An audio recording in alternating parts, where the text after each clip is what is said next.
Morning everyone, welcome back to my channel Priyanka Abhiyan. আশা করব তোমরা সবাই খুব ভালো আছো আর সুস্থ আছো। আমরাও কিন্তু খুব ভালোই আছি। আর তোমরা ভাবছো সকাল সকালে উঠেই মলে চলে এসেছি। হ্যাঁ, ঠিকই ধরেছো, সকাল সকাল উঠেই কিন্তু আমি আমার বাবাকে নিয়ে মলে চলে এসেছি। কারণ আজ হচ্ছে আমাদের এক জায়গায় ইনভাইট আছে, মানে বার্থডে পার্টিতে ইনভাইট আছে, তো সেখানেই যাব। তো সেজন্য মানে গিফট কিনতে আর কি চলে এসেছি বাবা আর আমি। আর মা কিন্তু আমার মা চলে এসছে হরিদ্বার থেকে। মার শরীরটা একদমই ভালো নেই, সেজন্য মা আর কি গিফট কিনতে যেতে পারলো না আমাদের সাথে। তো সেই জন্য বাবাকে নিয়ে আমি চলে এসেছি। বাবাও কিনবে বাবাদের তরফ থেকে গিফট, আর আমিও কিনবো আমাদের তরফ থেকে গিফট। আর তরুণ তো অফিস চলে গেছে, ডাইরেক্ট একদম চলে যাবে অনুষ্ঠান বাড়িতে।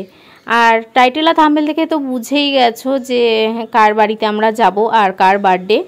তো ঠিকই ধরেছো, আমরা কিন্তু জিয়ার বার্থডেতেই যাব, মানে আমার ভাইজি জিয়া, যে স্বপ্না মাসির নাতনি। তো তোমরা তো সবাই চেনোই, ওরই আজকে বার্থডে। তো সেই জন্য কিন্তু আমাদের গিফট কেনা কমপ্লিট হয়ে গেছে, এখন আমরা বাড়ি যাব। তো চলো সাথে থাকো, আশা করি আজকের ব্লগটা তোমাদের খুব খুব খুব ভালো লাগবে। আর স্কিপ না করে পুরো ভিডিওটা দেখতে থাকো। আমরা কিন্তু গিফট কিনে বাড়ি চলে এসেছি। আর বাড়িতে এসে দেখি মা স্নান টান করে তুর্যর জামা কাপড় এখানে রাখা রয়েছে, ওগুলোই আর কি ঠিকঠাক করছে, যেটা আমরা নিয়ে যাব আর কি জিয়ার বার্থডে। তো মাসির বাড়িতে কোন জামা প্যান্ট ওকে আর কি পরিয়ে নিয়ে যাব আর নিয়ে যাব, ওগুলোই আর কি মা ডিসাইড করছে। আর গিফটটা এখানে ঝুলিয়ে রেখে দিয়েছি। আর আমি কিন্তু এখানে স্নান টান করে চলেও এসেছি। আর বাবা এসে না শুয়ে পড়েছে, এত মানে ক্লান্ত আর গরম লাগছিল, আজকে খুব রোদ বাইরে। আর আজকে তো 1 তারিখের ভিডিও তোমরা দেখছো। আর মা কিন্তু আগের দিন মানে 31 তারিখ চলে এসছে। আর মা চলে আসার পর মাকে আমাদের বাড়িতে নিয়ে এসেছি, কারণ মা ভীষণ অসুস্থ হয়ে পড়েছিল। তো খুবই অসুস্থ হয়ে পড়েছিল, সেই জন্য মাকে বললাম যে আমাদের বাড়িতে চলো, এখানে এসে একটু রেস্ট নিলে তোমার শরীরটা ভালো হয়ে যাবে।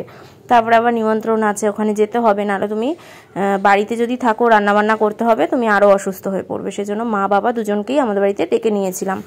আর 1 তারিখে আমার বাবার ছুটি ছিল, সেজন্য, কারণ কলকাতায় ভোট ছিল, সেজন্য বাবার ছুটি ছিল। তো সেজন্য বাবাকেও আমাদের বাড়িতে দুপুরে ডেকে নিয়েছিলাম। আর এখানে দেখো শাক রান্না করেছিলাম আমি, চিংড়ি মাছের মালাইকারি রান্না করেছিলাম আমি। আর আমার শাশুড়ি মা রান্না করেছিল আলু দিয়ে, বেগুন দিয়ে, ধনেপাতা দিয়ে ট্যাংরা মাছ পাতলা করে, খুব সুন্দর হয়েছিল ট্যাংরা মাছের ঝোলটা। আর 2 পিস কাতলা মাছও ছিল কালকের। আর ডালও রান্না করেছিল মা, আম দিয়ে টক ডাল রান্না করেছিল। তো এই হচ্ছে আজকে আমাদের মেনু। এখানে মাকে আর বাবাকে খেতে বসিয়ে দিয়েছি। তো মা বললো শাকটা ভীষণ ভালো হয়েছিল। শাক খেয়ে বলে ভালো বলতে নেই, তাও মা আর কি ইশারা করে বলেছে ভীষণ ভালো হয়েছিল আর কি। তো ওই কাসন্দটা সেই মা যে কিনেছিল না বড় মার ওখান থেকে, বড় মার যেদিন পুজো দিতে গেছিলাম, তো কাসন্দটাও ভীষণ ভালো ছিল। আর শাক দিয়ে কাসন্দ দেখবে খুব ভালো লাগে। তো খেয়ে দিয়ে উঠে আমরা কিন্তু এখানে চলে এসেছি উপরে। আর তুর্যকে এসি টেসি চালিয়ে ঘুম পাড়িয়ে দিয়ে গেছিলাম, তো আরামে ঘুমাচ্ছিল, কিন্তু ও উঠে গেছে আজকে তাড়াতাড়ি। আর এখানে মা অনেক দিন পর ওকে পেয়েছে, তো একটু বাদে বাদেই যেন আদর করছে, মানে একটু বাদে বাদেই দিদানের আদর খাচ্ছে। দিদানকে তো মা ডাকে, দিদানকে ঠাম্মিকে দুজনকেই কিন্তু ও মা ডাকে, আর আমাকে মাম্মাম ডাকে। আর আমি এখানে অনলাইনে অ্যামাজন থেকে কোয়ার ড্রেসগুলো আছে না, কোয়ার ড্রেসগুলো আনিয়েছি আমার জন্য। এই একটাই আনিয়েছি, ড্রেসগুলো বলতে একটাই আনিয়েছি। তো এইটাই ভাবছি আজকে পরে যাব। তো আসার পর দেখলাম খুব একটা খারাপ আসেনি, কারণ অনলাইনের ড্রেস তো আমি খুব একটা মানে বিশ্বাস করি না। এজিও থেকে কিনলে একটু বিশ্বাস হয়, কারণ ওখানে সমস্ত কিছু ট্রেন্ডসের প্রোডাক্টই আসে। তো আমার খুব একটা বিশ্বাস হয় না। তো দেখলাম এটা খুব খারাপ বেরায়নি, খুব খারাপ কোয়ালিটি আসেনি, পিওর কটনের না, কটন ব্লেন্ড লেখা ছিল কিন্তু মিক্সড এসছে, তো খুব একটা খারাপ আসেনি। তো ভাবলাম এটাই আজকে পরে যাই। তো এই যে ড্রেসটা হচ্ছে এরকম, সাইড দিয়ে আবার এরকম টাইপের করা রয়েছে। তো মাকে বললাম যে মা এটা পরে যাব, মা বললে হ্যাঁ পরে যা, নতুন এসছে যখন এটাই পরে আজকে ওদের মানে অনুষ্ঠান বাড়িতে চল। তাই বললাম ঠিক আছে। তো এখানে দেখো মাও রেডি হয়ে গেছে, শাড়ি ঠাড়ি পরে একেবারে রেডি, চান্দেরি কটন শাড়ি পরেছে। আর মা যত নরম শাড়ি আছে তত নরম শাড়ি পরতে ভালোবাসে, কারণ মানে গরমে একদমই ভারী ভুরি শাড়ি পরতে পারে না, মাও পারে না, আমিও পারি না খুব একটা ভারী শাড়ি পরতে। তো এই চান্দেরি কটন, মলমল, পিওর সিল্ক এগুলো মাও ভালোবাসে, আমিও ভালোবাসি। হ্যাঁ, তাঁতের শাড়িও মাঝে সাঝে পরি, ভালোবাসি, কিন্তু ভারী খুব একটা ভারী তাঁতের শাড়ি ভালো লাগে না। আর জামদানি শাড়ি তো ভালোই বাসি। তো এই যে আমরা যে গিফট কিনে এনেছি, তো মার আর আমারটা দুজনেরটা একই প্যাকেটে নিয়েছি, কারণ প্যাকেট বেকার, আলাদা আলাদা কিনে তো লাভ নেই, প্যাকেটও তো কিনতে হয় জানোই। তো এই জন্য একটা প্যাকেটের মধ্যে দুজনের গিফট ভরে নিয়েছি।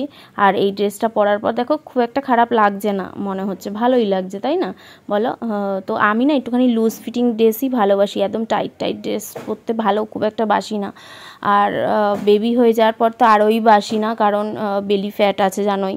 তো সেই জন্য একটু লুজ লুজ পরলে কী হয়, বেলি ফ্যাটটা বোঝা যায় না, সেই জন্য দেখো একটু যা সাইজ লাগবে তার থেকে এক সাইজ বেশি আর কি বড় আনিয়েছি, যাতে একটু লুজ লুজ থাকে। তো এটার মধ্যে গিফট আছে, আর মাও রেডি, আমিও রেডি। তো চলো এখন হচ্ছে বেরিয়ে পড়বো, আর দেখি তুর্য কি দুষ্টুমি করছে। আগে নিচে যাব, নিচে গিয়ে তুর্য দুষ্টুমি করছে নাকি দেখবো। তো তুর্যকে ইচ্ছা করে রেডি করাইনি, কারণ আগের থেকে রেডি করিয়ে রাখলে কী বলো তো, নষ্ট করে ফেলবে দুষ্টুমি করে জামা প্যান্ট। আর ওকেও একটা হালকা পাতলা ড্রেস পরিয়েই যাবো, ওই যে সাদা টি শার্টটা যে ওটাই পরাবো। আর এখানে দেখো হাতের একটুখানি গোল্ড জুয়েলারি পরে নিয়েছি, হাতের আয়স্তার একটা বালা পরে নিয়েছি, গলায় পরিনি গোল্ড, কারণ কি বলো তো রাস্তাঘাটে যাবো তো, আর ট্রেনে যদি যাই, ট্রেনে যাওয়ারই ইচ্ছা আছে, কারণ এই টাইমে ট্রেন ফাঁকা ফাঁকাই থাকবে। তো সেই জন্য গোল্ডের জুয়েলারি পরে এরকম ট্রেনে যাব না।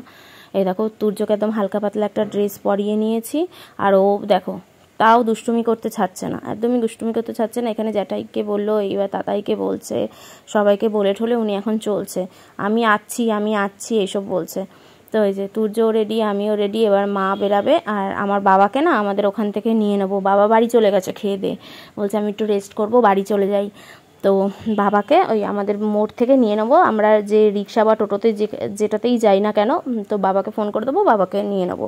আর বাড়ির সামনে দাদার টোটোটা দাঁড় করানো আছে, কিন্তু যেই দাদা আর কি চালায় টোটো, সেই দাদা তো আসেনি, আর দাদাও ঘুমাচ্ছে।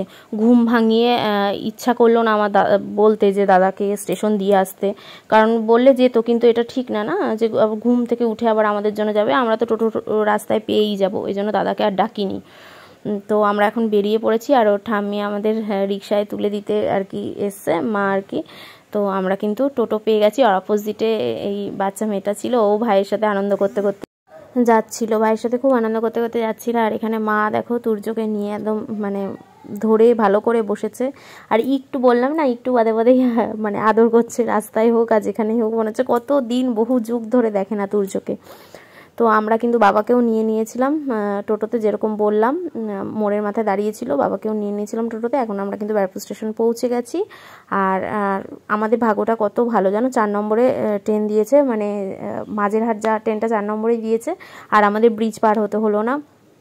তো ওই ট্রেনেই আর কি আমরা উঠে যাব। আর এই ট্রেনটা 4 নম্বর ধরেই যায়, যেহেতু সোদপুরেও 4 নম্বরেই দেবে, সেখানেও আমাদের ব্রিজ মানে পার হতে হবে না। তো খুবই ভালো হয়েছে, আর কারণ মার শরীরটা খুব একটা ভালো নেই। প্রথম যখন এসেছিল না, আমার মাকে যদি তোমরা দেখতে, মানে মনে হচ্ছে কি হসপিটাল থেকে ছাড়া পেয়ে এসছে, এতটাই আর কি অসুস্থ হয়ে পড়েছিল, কিছু খেতে পারেনি, ওখানে খাবার দাবারগুলো ভালো ছিল না। তো সেই জন্য মানে একদম না খেয়েই ছিল মা, একদমই অসুস্থ হয়ে পড়েছিল, মার শরীরটাও খুব একটা ভালো ছিল না। তো আসার পরে একদমই খারাপ অবস্থা ছিল, সেখান থেকে 2 দিন মানে ভালো করে যত্ন করে মাকে একটু সুস্থ করে তুলেছি। মার চোখ মুখ এখন একটু ঠিক লাগছে, মানে প্রথম অবস্থায় যা ছিল দেখার মতন ছিল না। আমার কাছে একটা ভিডিও তোলা আছে, তুর্যকে আদর করছে, তো তোমাদের দেখাবো সেই ভিডিওটা, শর্ট ভিডিও করে, যে কীরকম মানে অবস্থায় ছিল মা। তো এখানে দেখো আমরা ব্যারাকপুর স্টেশনে, এই সোদপুর স্টেশনে পৌঁছে গেছি। আর তরুণ বললো কি আমি আগরপাড়ায় রয়েছি, তো একটা স্টেশন। আমরা বললাম তাহলে দাঁড়াই আমরা, তুমি চলে এসো। তারপরে আমরা সোদপুরে একটুখানি দাঁড়ালাম, একটু সময় দাঁড়ালাম, ও দেখি চলে এসেছে, তারপরে একসাথেই আমরা আর কি আসলাম। আমি তুর্য আর তরুণ একটা রিক্সা নিয়েছিলাম, আমাদের রিক্সা দেখো আগে পৌঁছে গেছে, তাই আমরা ওয়েট করছি মা বাবার জন্য, আর মা বাবারা আলাদা রিক্সায় বসেছে, তোমরা তো দেখলেই ওরা আসছে। তো সবাই একত্রিত হয় তারপরে যাব। আর ঢোকার সাথে সাথেই দাদা খুব খুশি হয়েছে আমাদের দেখে, খুব আনন্দ পেয়েছে আর কি। আমরা সব একসাথে আর কি ঢুকছি। আর এখানে ঢুকে দেখি রান্না বান্নার কাজ চলছে, দুপুর থেকে সমস্ত চলছে। এখানে ফ্রাইড রাইসের জন্য ভাত নামানো হয়েছে। 2 তারিখ না জন্মদিন, মানে ডেকোরেশন করেছে দাদা।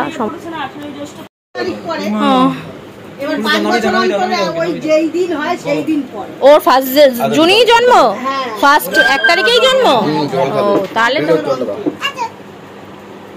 এই যে বার্থডে গার্ল 2nd জুনে ও প্রতিবার ফার্স্ট জুন পরে।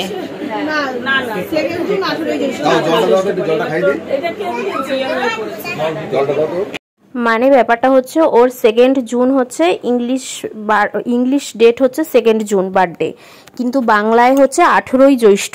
এবার 18ই জ্যৈষ্ঠ হচ্ছে এবার 1 তারিখ পড়েছে, ওরা বাংলা ডেটের দিনই আর কি করলো বার্থডেটা। প্রতি 5 বছর অন্তর নাকি এরকম 18ই জ্যৈষ্ঠ ডেটটা গন্ডগোল হয়, তাই মাসি বলতে চাইছে। তো পরিষ্কারভাবে তো আমি বলে দিলাম। আর এখানে সমস্ত ডেকোরেশন যে দেখছো সমস্তটা কিন্তু দাদা করেছে নিজে হাতে। আর আমরা এসে দেখি মাসিও রেডি হয়নি, বৌদিও রেডি হয়নি, জিয়াকে রেডি করাচ্ছিল বৌদি। তো আর এখানে যে দেখছো টেডিটা, সেই টেডিটা হচ্ছে মেশো দিয়েছে। জিয়ার অনেক দিনের বায়না হচ্ছে মানে বড় টেডি মানে নেওয়ার।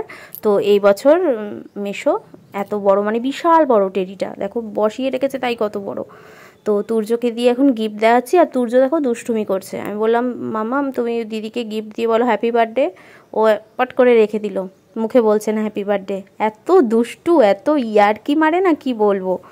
কি বলতো, এমনি তুর্য দিতে ভালোবাসে। অনেক মানে বাচ্চা আছে না যে না দেবো কেন, নিজে নিয়ে নেবো, দেবো না ওরকম ব্যাপারটা নেই। সেটা খাবার জিনিসই হোক জামা কাপড়ই হোক, মানে দিতে ভালোবাসে। কিন্তু দেখো ওর সাথে ইয়ার্কি মেরেই যাচ্ছে বড়দের মতন, দিয়ে চুপ করে রেখে দিয়েছে। মানে ওকে হাতে দিয়ে দেওয়াচ্ছি, ও চুপ করে ওর হাতের মধ্যে দিয়ে চুপ করে রেখে দিয়েছে, দেখলেই তোমরা। তো এখানে জিয়াকে আমি একটু আদর করছিলাম। আর এখানে যে ইয়েলো কালারের শাড়ি পরা দেখছো, এটা কিন্তু বৌদির মা। বৌদির মায়ের মুখের সাথে বৌদির মুখের কিন্তু বেশ মিল আছে, বোঝাই যায় যে মা মেয়ে, একদমই বোঝা যায়। আর বৌদির থেকেও ছোট ছোট লাগে, যেহেতু রোগা না, রোগা হলে দেখবে মানুষকে অল্প বয়স লাগে, আর মোটা হয়ে গেলেই না ব্যাস হয়ে যায়। যেমন দেখো আমি মোটা হয়ে গেছি, আমাকে কত বয়স্ক লাগে বলো। তো এই যে আমরা এখন সবাই মিলে বসে আনন্দ করছি, মজা করছি। আর তুর্য তো বেলুন পেয়েছে, ব্যাস আর কোনো কথা হবে না। ব্যাস বেলুন টেলুন নিয়ে যে কি আনন্দ করতে, দুষ্টুমি করতে ভালোবাসে, ও দুষ্টুমি চালু হয়ে গেছে। আর আসার সাথে সাথেই বৌদি আমাদের ওয়েলকাম ড্রিঙ্ক দিয়ে দিল, মানে হচ্ছে ফান্টাই এনেছিল। হ্যাঁ, তো এবার আমাদের দেওয়ার সাথে সাথে তুর্যও বায়না করছে খাবে। আমি তো দেবো না, যেহেতু ঠান্ডা না, ওর এমনিই ঠান্ডার দোষ, পট করে ঠান্ডা লেগে যাবে। আর এইসব কোল্ড ড্রিঙ্কস খাওয়া উচিতই না বাচ্চাদের। তো এত বায়না করছে, তো একটুখানি মুখে দিয়েছি, খেয়েছে। যেই দেখছি একটু ঝাঁঝ লাগছে, নিজে থেকেই বলছে আর খাবো না। মানে একটু চন্দ্রমৃত্যু যেরকম থাকে না, সেরকম চন্দ্রমৃত্যুর মতন আর কি মুখে দিয়েছি, নিয়ে আর খাবে না। কিন্তু তার আগে বায়না করা চাই যে আমি খাবো। যখন নিজে বোঝে যে এটা ঝাল লাগছে, এই যে দেখো না, দেখো ব্যাস। তারপরে আরেকবার 2nd বার সাজবো, ওই যে বলছে না আমি আর খাবো না, ব্যাস ওর হয়ে গেছে। তো এরপরে আমাদের গিফটগুলো তোমরা দেখে নাও আমার ভিডিওতে। এই যে এইটা কিন্তু আমি দিয়েছি, এই টপটাই না, 2টো টপ দিয়েছি। এই টপটা এতটাই ভালো লাগলো না, কি বলবে। এইটা জানি না ক্যামেরায় কি কালার আসছে, একদম ডিপ নেভি ব্লুর মধ্যে ক্রুশের কাজ করা, মাঝখান দিয়ে সাদা, ভীষণ সুন্দর। আর এই টপটাও আমি দিয়েছি, এটা হচ্ছে ক্রপ টপ বলে, ক্রপ টপ। তো ভীষণ সুন্দর, ওদের ভীষণ পছন্দ হয়েছে আমার গিফটগুলো। তো এই 2টো টপ দিয়েছি, আর এই ক্রপ টপের সাথে একটা হচ্ছে অরেঞ্জ কালারের ম্যাচিং করে মানে প্যান্ট দিয়েছি, লেগিংস দিয়েছি আর কি। এটা জিন্স দিয়ে পরলেও খুব ভালো লাগবে, তো আমি একটা লেগিংস দিয়ে দিলাম, কারণ শুধু টপ দেবো কিরকম লাগে না বলো। তো সেই জন্য একটা লেগিংস দিয়ে দিলাম। আর মাও দিয়েছে একটা টপ আর একটা লেগিংস, আমি পছন্দ করে এনেছি। মার টপটাও ভীষণ সুন্দর। তো আমার হচ্ছে দেখো, এইটা হচ্ছে এই ক্রপ টপের সাথে এই অরেঞ্জ প্যান্টটা, আর তার সাথে এই যে ক্রুশের কুর্তিটা, ডিপ নেভি ব্লুর মধ্যে সাদা সুতো দিয়ে ক্রুশের কাজ করা কুর্তিটা, এটাও ভীষণ সুন্দর একটা স্টাইলিস্ট কুর্তি। বলছি তো টপ, আমার সব গন্ডগোল হয়ে যাচ্ছে বলতে বলতে। টপ, 2টো টপ আর একটা লেগিংস আমি দিয়েছি। আর মা দিয়েছে হচ্ছে দেখো এই টপটা, তার সাথে এই একদম রয়্যাল ব্লু কালারের লেগিংস, আর এই রয়্যাল ব্লু কালারের টপটা। টপের মধ্যে দেখো হাঁসটা যে করা রয়েছে, হাঁসের যে চুমকিটা, সেটা কিন্তু রয়্যাল ব্লু কালারের। মার ড্রেসটাও খুব স্টাইলিস্ট, আমিই পছন্দ করেছি। বাবা গেছিলো আমার সাথে। তো তরুণ ফ্রেশ হয়ে এখানে বসেছে, তরুণ ডাইরেক্ট অফিস থেকে এসছে, তো ফ্রেশ হয়ে এখানে বসছে। আর মাসিও এখানে নরম দেখে একটা শাড়ি বার করে পরে নিয়েছে। আমার মা মাসিরা কেউই মানে ঘিঞ্জিমিঞ্জি শাড়ি পরতে পারে না গরমে, আর একই যা গরম পড়েছে বাবা, মারাত্মক গরম। আর মানে বৃষ্টি হলেও যেন গরমটা কমছে না কিন্তু। তো মারাত্মক গরম। আর এই দিকের টেডিটাকে দেখে তো তুর্যও খুব খুশি, ওর কোলে গিয়ে বসছে সোফার মতন করে। দুজন মিলে খেলা শুরু করে দিয়েছে। বার্থডে গার্ল ন্যাড়া হয়ে গেছে, কারণ ওর চুলটা নাকি পাতলা হয়ে গেছিলো। তো নেক্সট পার্টটা হচ্ছে পরের ভিডিওতে দেখবে, কারণ অনেকটাই ভিডিওটা বড় হয়ে গেছে, আবার পুরোটা দিলে তোমাদের বোর হয়ে যাবে। তো আজকের ভিডিওটা এখানেই শেষ করছি, দেখা হচ্ছে একটা নেক্সট ব্লগে। গুড নাইট আর টাটা। এখনো যারা চ্যানেলটা সাবস্ক্রাইব করোনি সাবস্ক্রাইব করে দাও।